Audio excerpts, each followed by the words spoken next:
Algo que eu gostei muito de ter aprendido também foi sobre a questão política, né, ligada à nutrição e os avanços sociais totalmente atrelados mesmo à profissão de nutricionista e tudo mais.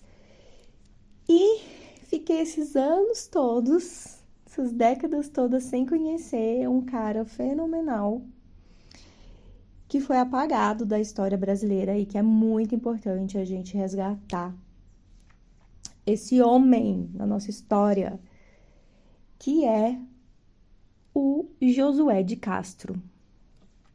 Então eu vou ler aqui o texto que eu escrevi sobre ele, né? Não há desenvolvimento sem desenvolvimento humano. Seria essa a essência do pensamento de Josué de Castro, apresentada no documentário de Silvio Tendler sobre esse brilhante brasileiro que, incrível e lamentavelmente, só agora tomei conhecimento de sua existência. Obrigada aí, professora Maria Angélica Medeiros. Esquecimento proposital, enfiado goela abaixo pela mediocridade da ditadura militar, que juntamente com a verdade e a realidade quis sufocar e enterrar as ciências, o pensamento, os exilados, presos, torturados e, sobretudo, famintos deste país. No documentário, o economista Ignacy Sars nos lembra de que estatística, quando se baseia na média, pode sacrificar a verdade. Daí a importância de mapas, que nos ajudam a enxergar com mais clareza os panoramas e as vítimas de uma situação. E foi o que Josué de Castro, médico, filósofo, sociólogo, político, cientista, geógrafo, em suma, um estudioso e pesquisador humanista, fez em relação à fome. Não apenas no Brasil, mas mundialmente, o que o projetou como uma das personalidades mais importantes do cenário internacional em sua época, porém continua atualíssimo e urgente. Como vimos nas aulas da professora Cláudia, se faz necessário que pesquisadores registrem o óbvio, para que ele se torne visto e estudável. Dizer que há fome no Brasil, e sobretudo que há solução para ela, e ela engloba medidas políticas, econômicas, agrárias e de respeito ao meio ambiente, foi o óbvio que tornou Josué de Castro um subversivo, entre aspas, perigoso demais para o sistema. Sendo a fome um problema político, é essencial que os nutricionistas sejam politizados e engajados em causas sociais e ambientais, caso queiram fazer uma real diferença para o mundo e um impacto positivo na sociedade. Aliás, foi o estudo da alimentação que gerou conquistas sociais para o Brasil, como a determinação do salário mínimo, por exemplo. E, gente, isso era uma coisa que eu nem fazia ideia, sabe? Que salário mínimo é atrelado à cesta básica, olha só. Eu realmente não sabia, olha a ignorância. E foi justamente os estudos do que seria uma alimentação básica para as pessoas e qual é o preço disso, o custo disso, e então, atrelado a isso, quanto que seria o mínimo para as pessoas receberem, né, de salário para viverem o mínimo decentemente. Olha que importância que é o estudo, né, de nutrição e aí também de pessoas como o Josué de Castro, né?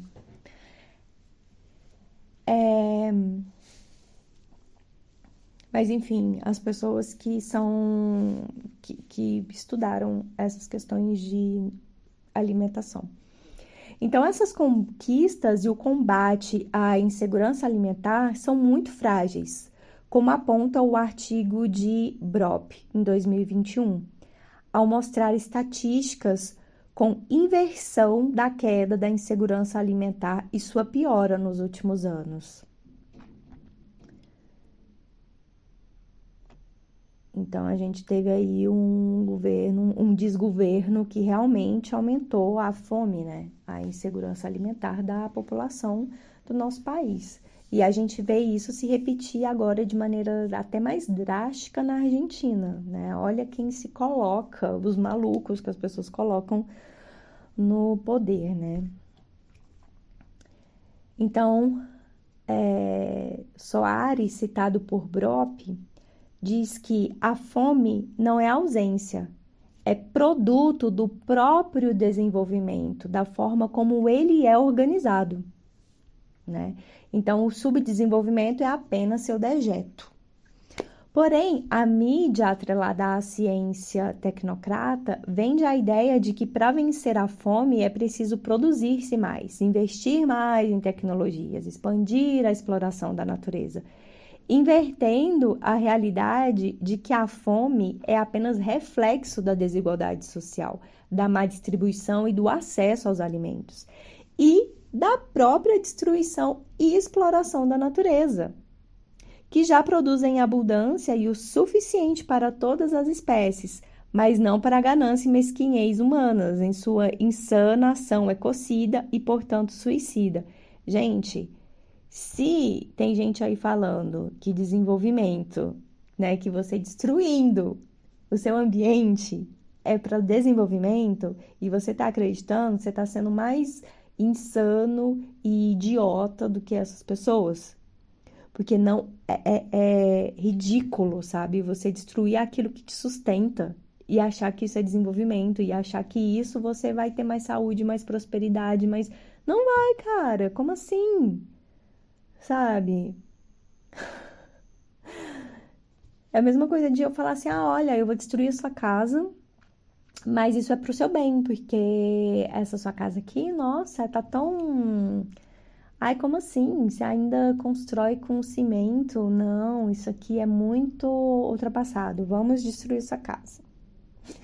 E aí constrói de repente alguma coisa ali, mas que você também não vai ter, não vai poder morar lá, tá? E não vai te dar abrigo, enfim. Seria a mesma lógica, ou seria uma lógica do tipo, eu mijar na água do teu filtro e falar, agora bebe. Esse é o desenvolvimento. São os custos do desenvolvimento, sabe? Não tem lógica.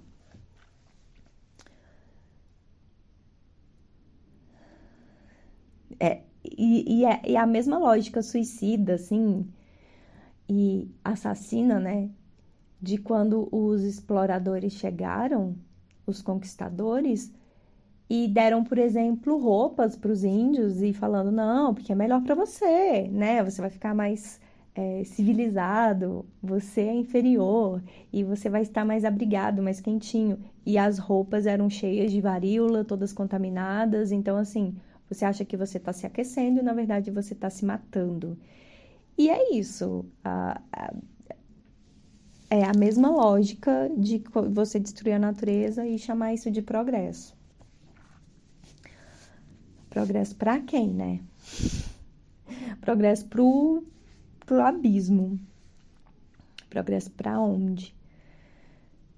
Então, essa frase aí que a natureza produz o suficiente para todos, mas não para nossa ganância, é uma inspiração que eu tenho como autoria disso. Foi o Gandhi que falou, né?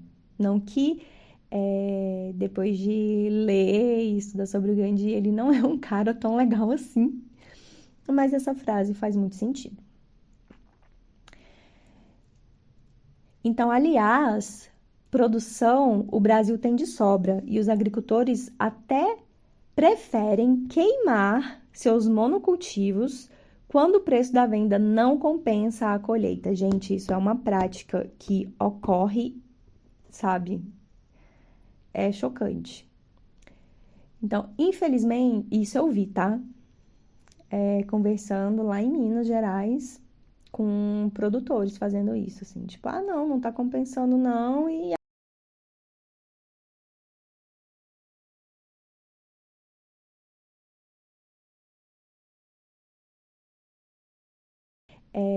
depois de ler e estudar sobre o Gandhi, ele não é um cara tão legal assim. Mas essa frase faz muito sentido. Então, aliás, produção o Brasil tem de sobra e os agricultores até preferem queimar seus monocultivos quando o preço da venda não compensa a colheita. Gente, isso é uma prática que ocorre, sabe? É chocante. Então, infelizmente, isso eu vi, tá? Conversando lá em Minas Gerais com produtores fazendo isso, assim, tipo, não tá compensando não, e aí vai e queima, porque seria um custo maior colher, entendeu? Porque tem todo um custo, né? Você vai gastar ali com o diesel, o trator, mão de obra, então, assim, não tá compensando? Queima. Se o preço, né, de venda não for adequado para eles. Infelizmente, não foi apenas no Brasil que ideias de sustentabilidade na produção de alimentos sofreram resistências. Brop 2021, analisando a obra de Tendler, 1994, salienta que governos das grandes potências também se opuseram àquelas durante o mandato de Castro na FAO. Então, o Josué de Castro, ele já comandou a FAO, gente. E ele tinha essa bandeira de combate à fome.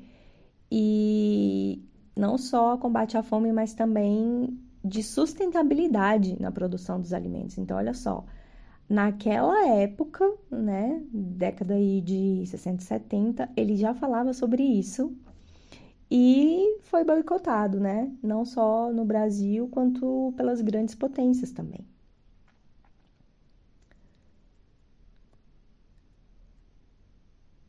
Se um povo passa fome, não há um país desenvolvido, sem mencionar o sofrimento e exploração imbuídos na insegurança alimentar.